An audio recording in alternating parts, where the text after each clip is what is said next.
I know what it's like to lose. To feel so desperately that you're right, yet to fail nonetheless. It's frightening. Turns the legs to jelly. I ask you, to what end? Dread it? Run from it? Destiny arrives all the same. And now it's here. Or should I say, I am. Because I am inevitable. Ladies and gentlemen, today I am giving up. I could be playing and talking about something interesting with a spotty past, or even something rare like I normally do. But no, today I am playing Bubsy 3D.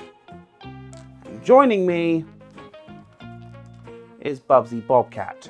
Thanks for playing my game! Yeah, let's just roll a clip.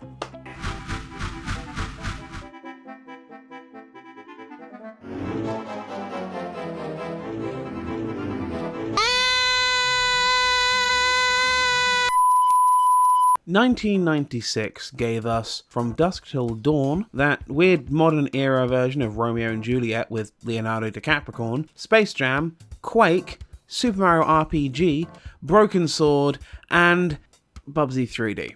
This game's infamous reputation precedes it. It's an early 3D platformer for the infantile PlayStation 1, starring the mascot of a company that folded under the weight of its own mediocrity. But I am, if not much else, consistent in that when I play this sort of thing, I try to put aside as much of the online sentiment towards this sort of game as I humanly can, and try to just be, well, objective. Hell, to be honest, for years I've avoided doing exactly this because there's just so much out there about it. I even joked in the Return of the Woolies video about this phenomenon. I gotta tell you, pal, that video hoid old Bubsy right into hairballs. And you asking me about pilot's licenses every 20 seconds gave me a sodding migraine. Oh, that wasn't me. See, I'm still in space avoiding child support. We got some guy who needed help with legal fees for that game. Wait, you have a kid? Yeah, he's a real cool cat.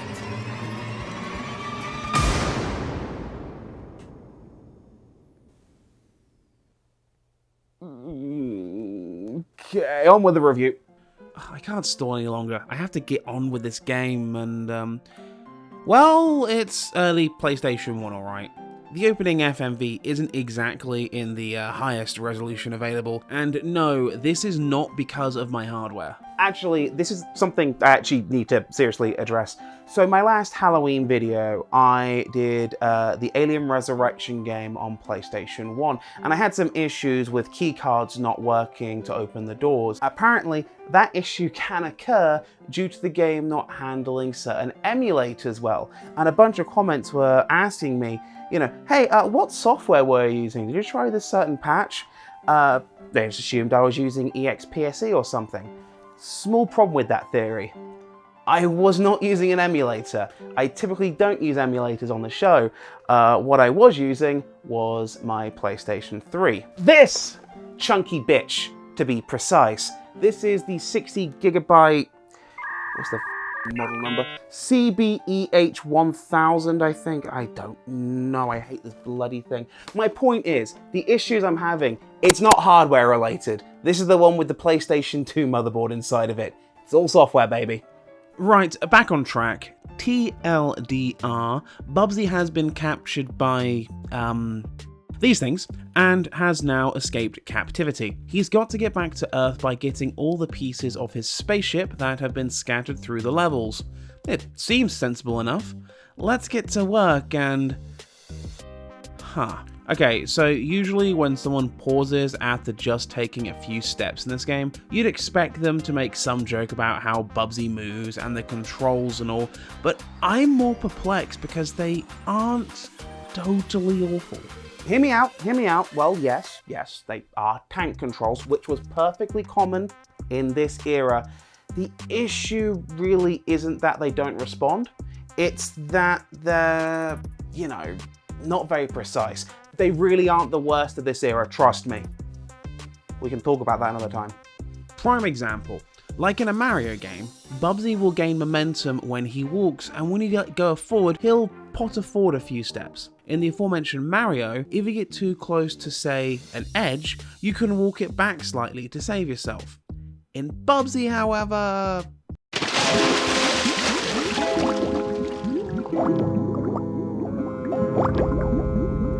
Then there's the jumping.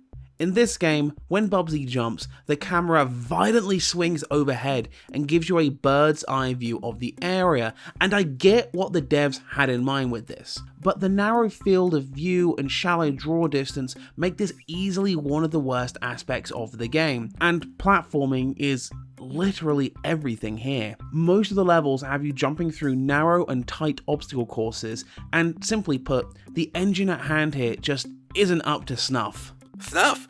Did someone say snuff? I've got a real hankering for some catnip. Something tells me you've had more than enough. Here's a fun question you hate to ask when you play a platformer. Where am I? These maps all look very samey, and it's incredibly easy to get disorientated and lose place of where you are in any given level. After a while, it all just sort of blends together into an LSD nightmare right out of Ringo Starr's diary. But that's got nothing on the water levels. Yes, some degenerate reached into the colostomy bag of horrors and put water levels into Bubsy 3D. Whoever it was, I just want to talk, okay? I just want to talk. To be fair, the controls actually work here. Again, they're not great, but this older style of movement works pretty well in a free-moving, multi-dimensional space. Sadly, like everything with this game, the rot sets in and it's totally ruined. Just like the old bread I ate for dinner. I'm so hungry. There's two major issues. The first is that Bubsy, like all living creatures, needs oxygen supplied to him via a scuba tank. There's a ticking timer as the tank depletes, and to replenish it, you need to pick up these rocket pop looking things. Yes, I know they're supposed to be scuba tanks, okay? But it's been like 90 degrees here for the past week. That's 32 degrees in real temperature units for my friends back home. I'm sorry, I've got ice pops on the brain, okay? Gotta beat the heat somehow. These tanks are dotted along the route you're supposed to take, but because of the draw distance, it's very easy to lose sight of them. Then you lose your way, and yeah. To add insult, the enemies in the water come out of seemingly nowhere, attacking from near invisible blind spots that'll make even a world-class fullback wince, homing in at full speed. I swear, I'm gonna see these dogfish things here in my sleep. You do technically have a way to fight back, with this headbutt thing that charges right ahead and murks just about anything in Bubsy's path, but this costs precious oxygen. It's a sick, cruel joke. Get lost, drown. Follow the path, get beaten to a bloody pulp by all the sea creatures. Fight back, drown again! Let's just get to a boss and call it a day. This is the final boss. No, it ain't. Yes, it is. No, it's the first one. It's the final one for me, Bubsy. I don't really owe this game much more than this, so let's hope I can go out with a good note. And the boss fight is terrible. It's against this woolly bully, and it took me a few attempts to work out how to even attack. It turns out you need to hop over his attacks that somehow get you airborne, and then use that momentum to land on his head. Thanks to that jumping camera, this is easier said than done, and prepare to be here for a while. This game really is its own worst enemy. And honestly, while I do think that it is a terrible thing to play, we do have to take into account that this was 1996. This game was most likely in development for a good year or two, and in all probability, in a bubble.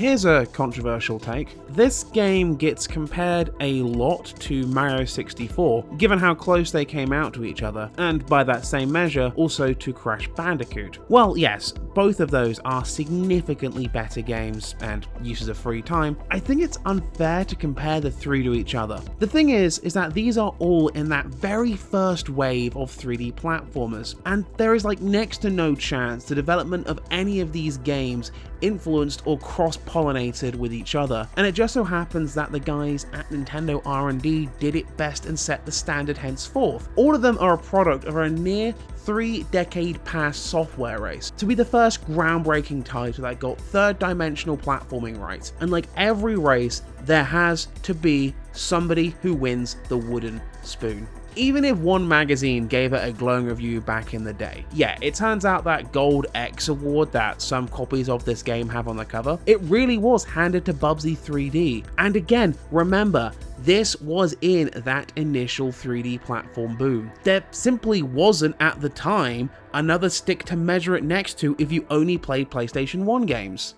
Bubsy 3D is that wooden spoon. It was a sign of progress, and now it's just a dilapidated beta for a genre that has since gone absolutely bonkers. Gee, that's the nicest thing anyone said about my game on YouTube. That wasn't supposed to be nice, Bubsy. I'm taking it anyway! Goodbye! Tell the IRS they'll never take me alive! God, camera lady, block his number. I mean, I guess this saves me complimenting the presentation and the creativity of the death scenes, but you lot, you aren't here for that, are you? Nah, you're here because you want to hear me rip something to shreds, right? Well, I guess that's not me today. First person to type TechnicalCakeMix is a Bubsy apologist in the comment section wins. Okay? Ready? Go! Thank you for watching. If you haven't already, subscribe. I hate to be that guy, but if you could drop a like, that would also help. And also, do me a favor, go check out DevonVoix. You'll find links to his Twitter profile in the description, and his wife Grim Luminary's Twitter. They also sent me the game. I should probably also mention that Devon was the voice of Bubsy, shouldn't I? Wow, I suck at this.